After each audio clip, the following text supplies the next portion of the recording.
आइए अब next video की ओर। मैंने इससे पहले वाली वीडियो में एग्जाम्पल नंबर 5 तक कंप्लीट करा दिए थे। इसके बाद अब मैं आप लोगों को लेकर के चलता हूँ एग्जाम्पल नंबर 6 की ओर।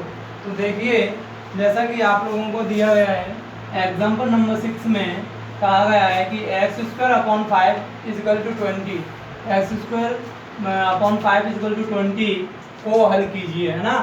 तो इसको हम हल करेंगे स्टूडेंट। तो क्या आएगा, एक्स स्क्वायर अपॉन 5 बराबर 20, इसके अपॉन में हम 1 मान लेंगे और क्रॉस मल्टीप्लाई कर देंगे। ठीक है स्टूडेंट। तो 1 का मल्टीप्लाई एक्स स्क्वायर में करेंगे तो एक्स स्क्वायर बन जाए एक्स स्क्वायर, और 20 का 5 से कर देंगे तो 25 जा कितना होता है, 100 हो जाता है। तो एक्स स्क्वायर बराबर स्टूडेंट 100 आ जाएगा। अब हम क्या करेंगे, एक्स का वैल्यू फाइंड करने के लिए इसका दोनों तरफ वर्गमूल ले लेंगे। तो इसको लिखेंगे अंडर रूट एक्स स्क्वायर बराबर अंडर रूट में 100।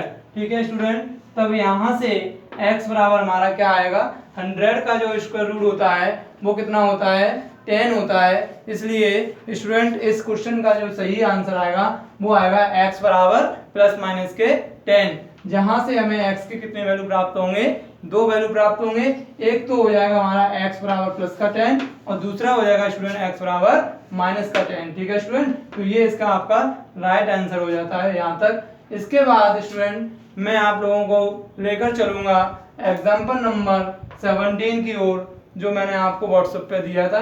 एग्जाम्पल नंबर 17 जिसमें क्या कहा गया है, क्वेश्चन को आप ढंग से पढ़ेंगे।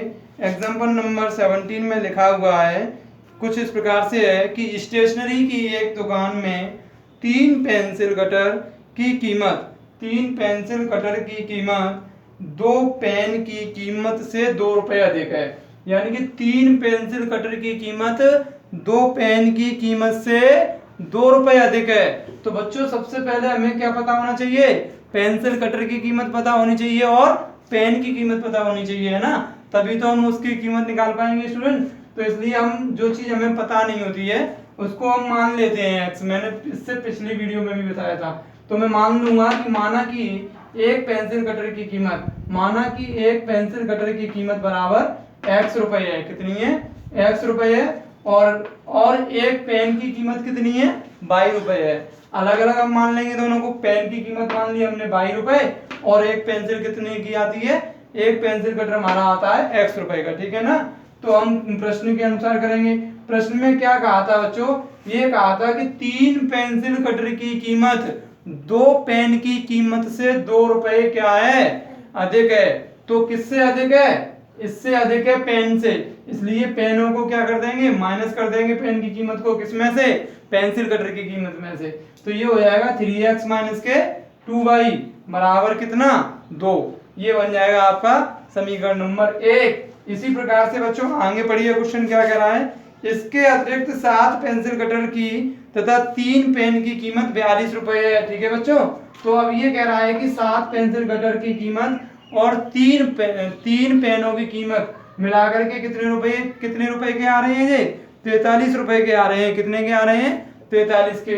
तो इसको हम समीकरण के रूप में कैसे लिख लेंगे, 7 पेंसिल कटर कितने के हो जाएंगे, 7x रुपए के, क्योंकि एक पेंसिल कटर कितने का है, x का। तो 7 कितने के हो जाएंगे, 7x रुपए के। ऐसे ही एक पेन कितने का माना हमने, 22 रुपए का।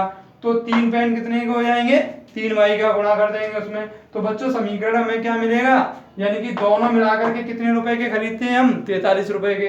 तो इसलिए हमारा समीकरण हो जाएगा बच्चों 7x + 3y बराबर 43 हो जाएगा। ठीक है स्टूडेंट। इससे आगे हम देखेंगे। अब इन दोनों समीकरणों को हम विलोपन विधि से हल कर देंगे, जैसा कि स्टूडेंट आप लोगों ने क्लास 10th में भी पढ़ा होगा।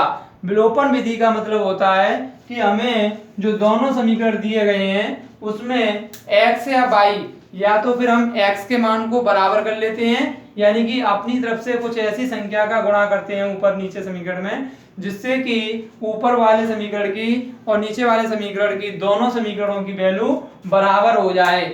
चाहे हम एक बार में x की वैल्यू बराबर कर लें या फिर y की वैल्यू को बराबर कर लेते हैं, और बराबर करके फिर उनके चिन्हों को विपरीत कर देते हैं। चिन्ह विपरीत करने के पश्चात उसको हम क्या करते हैं, सॉल्व कर लेते हैं, जिससे हमें क्या आ जाता है। जैसे अगर हम x का वैल्यू को क्या करेंगे, गायब करेंगे, विलोपन करेंगे x के वैल्यू का, तो हमें बच्चों यहाँ पे बाई का मान प्राप्त हो जाता है। अगर बाई के वैल्यू को यहाँ से विलोपित करेंगे तो हमें पहले एक्स का मान प्राप्त होगा।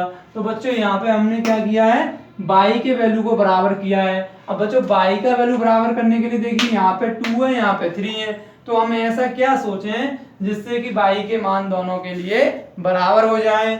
तो हम क्या करेंगे, इस 3 का ऊपर वाले समीकरण में गुणा कर देंगे और 2 का नीचे वाले समीकरण में गुणा कर देंगे। तो बच्चों ये हो जाएगा हमारे पास, देखिए 3 का गुणा करेंगे समीकरण 1 में, 2 का गुणा करेंगे समीकरण 2 में, तो गुणा करने पे बच्चों क्या आएगा, 3 त्रिका 9x, 3 दूनी 6y बराबर 3 दूनी 6, इसको डाल देंगे समीकरण 1।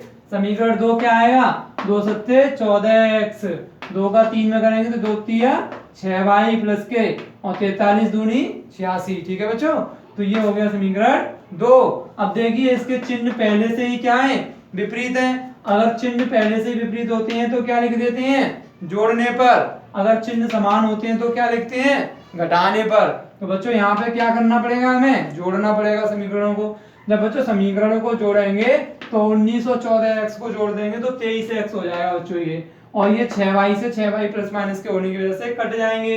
तो यहाँ पे इन दोनों को जोड़ दोगे बच्चों, 86 और 6 को जोड़ोगे तो 92 आ जाएगा बच्चों। ठीक है, तो ये हो जाएगा 23x बराबर 92, यानी कि 23x बराबर 92। तो बच्चों हमें x का वैल्यू चाहिए तो 23 इसके अपॉन में कर देंगे, तो 23 4 जा कितना होता है 92, इसलिए स्टूडेंट x बराबर कितना आ जाएगा, 4 आ जाएगा, है ना। अब x का मान हम उठा करके जो ओरिजिनल समीकरण था हमारा, समीकरण नंबर 1 या 2, किसी में भी आप रख के देख सकते हैं। ठीक है, मैंने यहाँ पे समीकरण 2 में रख दिया है, आप चाहें तो 1 में भी रख करके निकालेंगे, तब भी y का मान 5 ही आएगा स्टूडेंट। ठीक है, तो हम यहाँ पे समीकरण 2 में रख रहे हैं बच्चों, तो x बराबर 4 कहाँ रख रहे हैं हम, समीकरण 2 में। बच्चों जैसा कि आपको दिया था समीकरण 2 क्या था, 7x प्लस 3y बराबर 43, तो हम यहाँ पे लिख देंगे 7x प्लस 3y बराबर 43। इसमें हम क्या करेंगे, x के स्थान पर 4 पुट कर देंगे, तो ये हो जाएगा 7 इंटू 4 प्लस के 3y बराबर 43। ठीक है स्टूडेंट, अब 7 4 जा होता है 28 प्लस 3y बराबर कितना हो गया 43। ठीक है स्टूडेंट, अब हम क्या करेंगे, 3y इक्वल टू 43 में से इस 28 को हमने 95 कर दिया तो वो माइनस हो गया है, तो इसमें से हमने माइनस किया तो कितना बचा 15, तो ये 15 बचेगा बच्चों। तो 3 से 15 कितने बार कट जाएंगे, 5 बार, इसलिए y बराबर कितना हो जाएगा 5। अब देखो बच्चों हमें x का भी मान पता चल गया और y का भी पता चल गया, जैसा कि हमें ज्ञात करना था वही चीज हमें प्राप्त हो गई। तो ये हमसे पूछ रहा था लास्ट में कि एक पेन और एक पेंसिल कटर की कीमत बताओ। तो देखिए बच्चों, एक पेंसिल कटर की कीमत हमने मानी थी x, इसलिए एक पेंसिल कटर कितने रुपए का आएगा, 4 रुपए का। और एक पेन कितने का आएगा, पेन की कीमत क्या मानी थी भाई, तो एक पेन कितने का हो जाएगा, 5 रुपए का हो जाएगा, क्योंकि भाई का मान 5 आया निकल के। थैंक यू स्टूडेंट, इससे आगे की वीडियो मैं नेक्स्ट डे डालूंगा। Okay student, bye.